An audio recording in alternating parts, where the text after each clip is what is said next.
you are, whatever you do, you know that what is unchangeable, eternal throughout the non-time.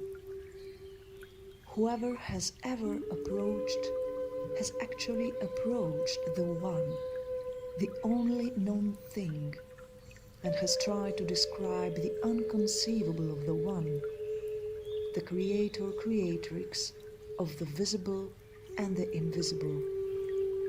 And it doesn't feel comfortable at some point. There is a saying, if you're not comfortable, you're not a tree. You're not a tree. And then, at some other point, later more than sooner, you become a tree. Let us tune with this. I wake up in the morning.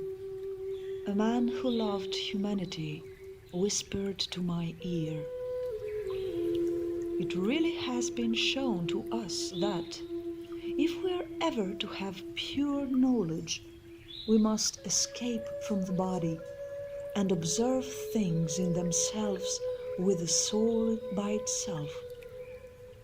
It might seem likely that we shall only then, when we are dead, can attain that which we desire, namely wisdom.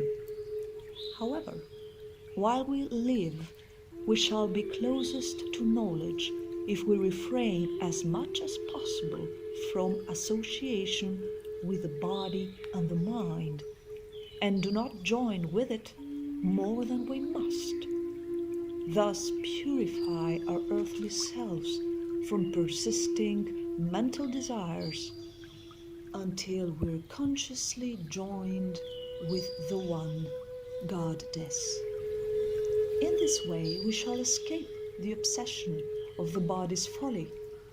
We shall be likely to be in the company of people of the same kind, and by our own efforts, we shall know all that is pure, which is presumably the truth, for it is not permitted to the impure to attain the pure.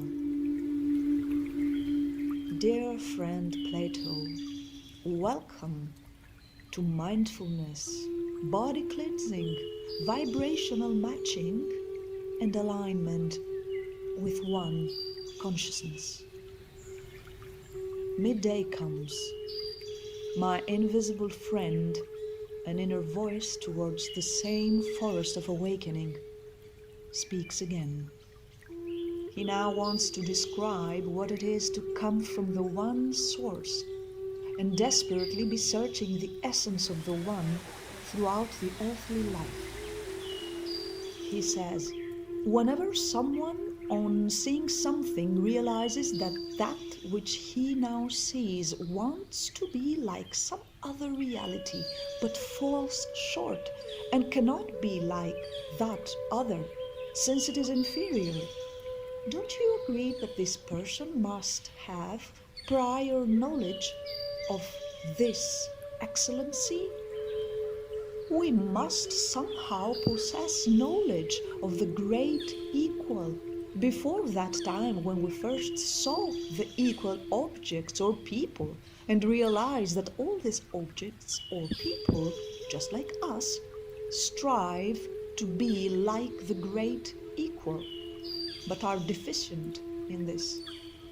And we know that this conception of ours derives from seeing or touching or some other sense perception and cannot come into our mind in any other way, for all these senses are the same earthly bodily perceptions. Our sense perceptions must surely make us realize that all that we perceive through them is striving to reach that which is the great equal.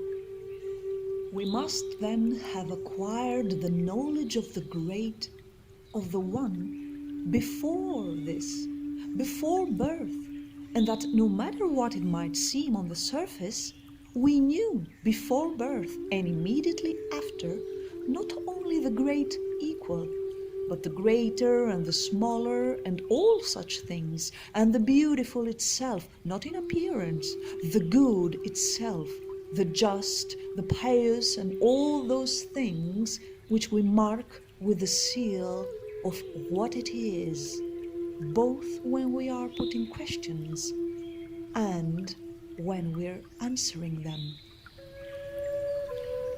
So we must have acquired such a knowledge prior to birth, and we just keep it dormant underneath the mundane. He is now pointing at the forest of desire, the continuous search for what is, the pointless search of what is into the forest of desire and of the earthly things. I breathe in and out. In the afternoon I see the myth. I haven't avoided reproducing common perceptions. Everything else you said, Plato, is excellent, my friend, I think, but people find it very hard to believe what you said about the soul. They think that after it has left the body, it no longer exists anywhere, but that it is destroyed and that it dissolves on the day a person dies, as soon as it leaves the body, and that on leaving it, it is dispersed like breath or smoke, has flown away and gone, and is no longer anything anywhere.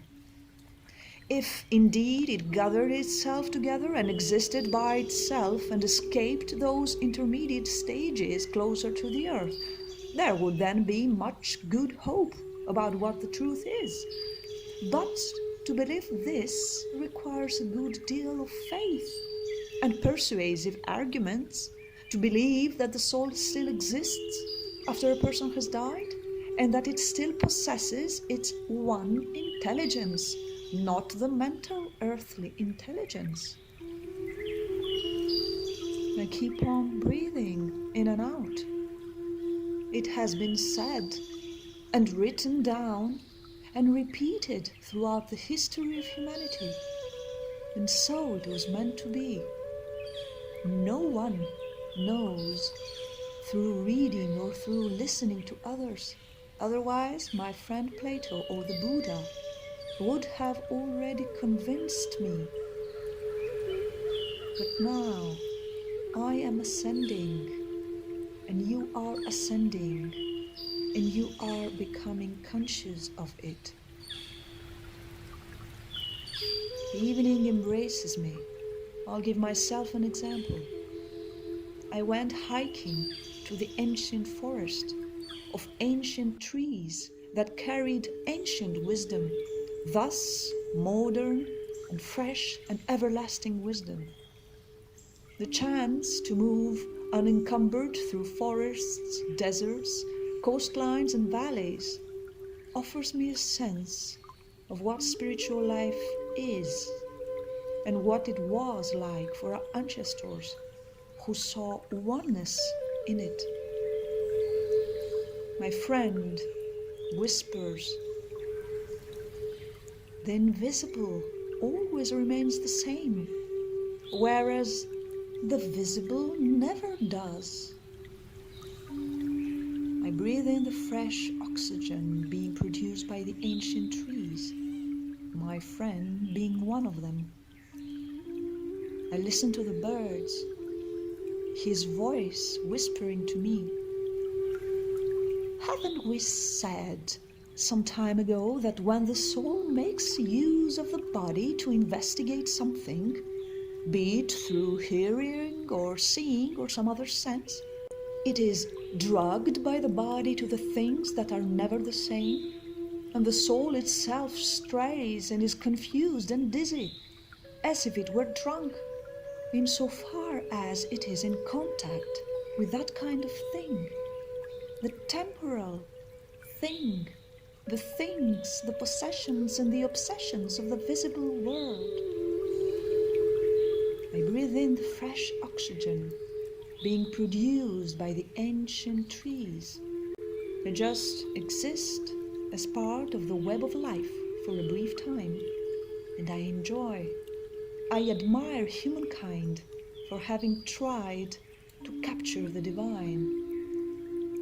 He says, when the soul and the body are together, nature orders the one to be subject and to be ruled, and the other to rule and be the master. Do you not think that the nature of the divine is to rule and to lead, whereas it is that of the mortal to be ruled and be subject? The soul resembles the divine, and the body resembles the mortal.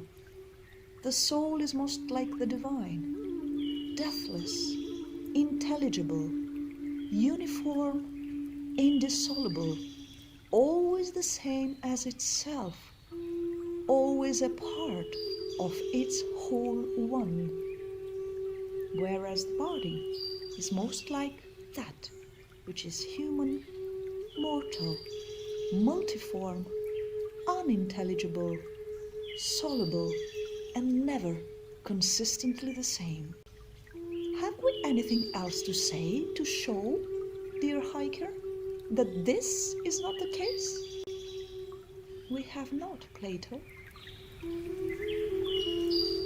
At night, I call upon the wisdom of the One, what the Almighty Creator Creatrix has inspired to humans throughout our evolution.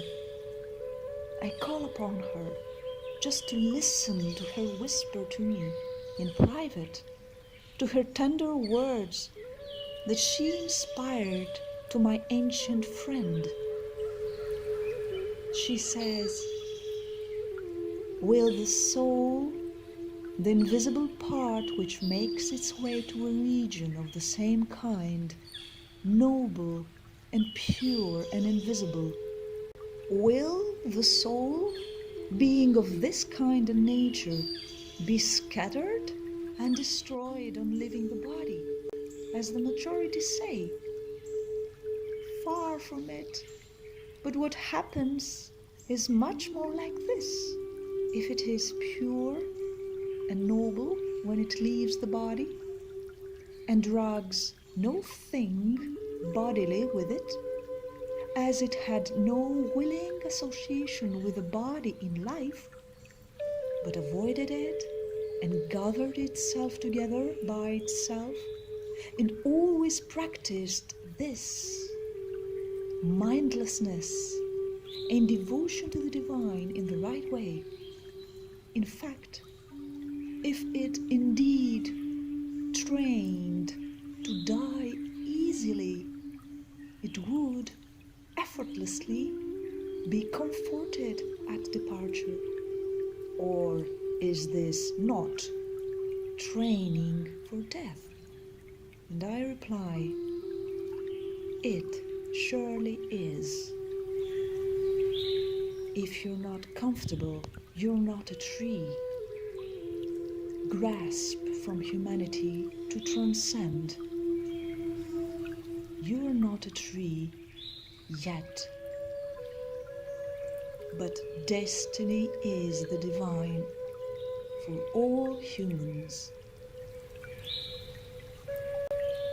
Heart prayer to the One for us humans to consciously receive the spiritual awakening as the greatest hike of this world.